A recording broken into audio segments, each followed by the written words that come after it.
Luckily, what Belichick did on the way out is that's how we're going to look at it now, is they have more cap space than anyone in the league this offseason and maybe next offseason as well. So you have got money just burning a hole in your pocket, just pissing money that you can throw at these guys. And that's where T Higgins comes into all of this, because now there are reports that the Patriots are willing to throw the bag at T Higgins, the number 2 receiver, disgruntled receiver in Cincinnati, a guy who's never been the number 1 receiver. And he's having a pretty pedestrian year. 45 catches, 581 yards, 5 touchdowns. That's the guy you want to throw the bag at, just like you were going to do with Brandon Ayuk, the guy who had never made a Pro Bowl, by the way. And, you watched it last night on national TV. T Higgins, Monday Night Football, 2 catches on 5 targets, 2 catches for 23 yards. That's the guy you're going to throw the bag at. We've seen this story before around the NFL. We see it every other year or so. That number 2 receiver in a great offense with a great quarterback goes out and gets his, and he's going to be the number 1 guy, and he just never turns into the number 1 guy. I'll even give you a couple recent examples for the Patriots. Nelson Aguilar. How did that work out? Devontae Parker. Before Tyreek Hill got to Miami, Devontae Parker was their number 1 guy. How did that work out? Just be wary. T Higgins is better than anything they've got in the receiver room right now. So that is essentially where we're starting at. But just be wary. These guys don't normally come in and just suddenly become number 1 receivers. Okay, those guys get money from the beginning, and they don't slip in the draft typically. So it's one of those where it's like buyer beware, man. But then again, I would take T Higgins over any receiver they would draft. Anyone. Because they don't draft that position at all. The one hit they have had at that position in the last 15 years is Julian Edelman, a quarterback they drafted in the 7th round from the MAC. That's the only impact receiver they've drafted in 15 years. The only other pass catchers have been tight ends. And one of them killed a guy. At least one. So it's not like they have had an illustrious history of the last 20 years drafting pass catchers. So yeah, I will take T Higgins over anyone they are looking to draft in any round. And I like the McMillan kid, Tet McMillan, who I've seen a lot of in the last, 2 years, watching the late Pac-12 and now in the Big 12. I like Tet McMillan, but I'm not willing to take that risk.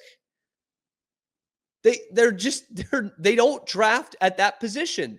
The rest of the guys they got at the last 15 years were bargain bin or on their last leg or both. Danny Amendola, they had a nice contract for. Chris Hogan, they picked up off waivers.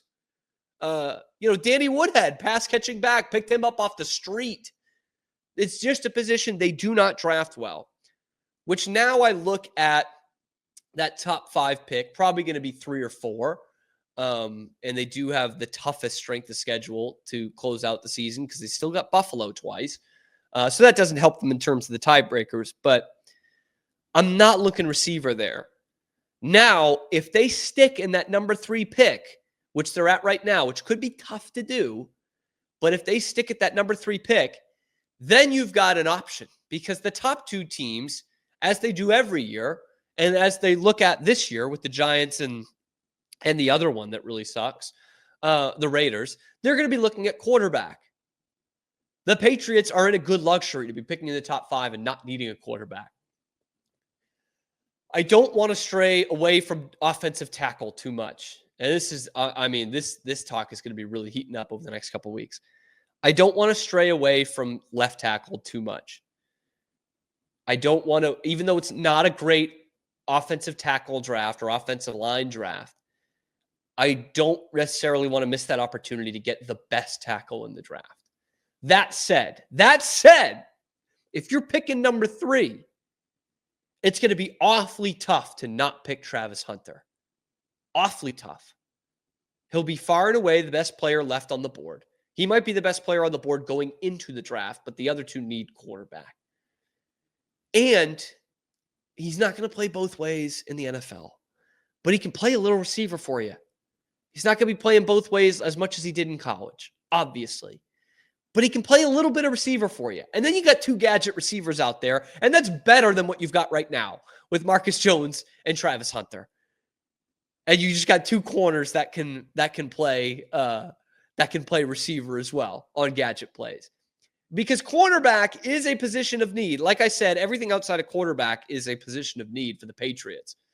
And if you have Travis Hunter and Christian Gonzalez, one on each side of the field, you're going to be really tough to beat through the air. Like really tough. And then Marcus Jones can replace the Jonathan Jones role of being just a nickel corner who can play a little bit more physical, doesn't need to be the biggest guy in the world, which he's not. That's a scary proposition. And there will be some tackles out there that we'll look at on this show in the next couple of months. There will be some tackles out there, and they're going to cost a pretty premium, but you've got the money. You can have potentially 2 generational talents at corner, one of which can play a little bit of receiver. I wouldn't mind at all going after Travis Hunter. Now, of course, you'll have to deal with Dion saying that he won't play in the cold weather. And that's a headache in and of itself. But the dude is a dog, an absolute dog. That has never been questioned. Whether he wins the Heisman or not, he is probably the best player in college football and was the number 1 recruit out of high school and is projecting to be probably the best player in the draft come NFL time. So if I see the Patriots picking at 3, I think I'm enough of a sucker to be willing to say, let's just do it. Let's just do it. Best player in the draft. You need to overhaul every position room except quarterback. Overhaul it. Not just add a guy here or there. You need to overhaul it.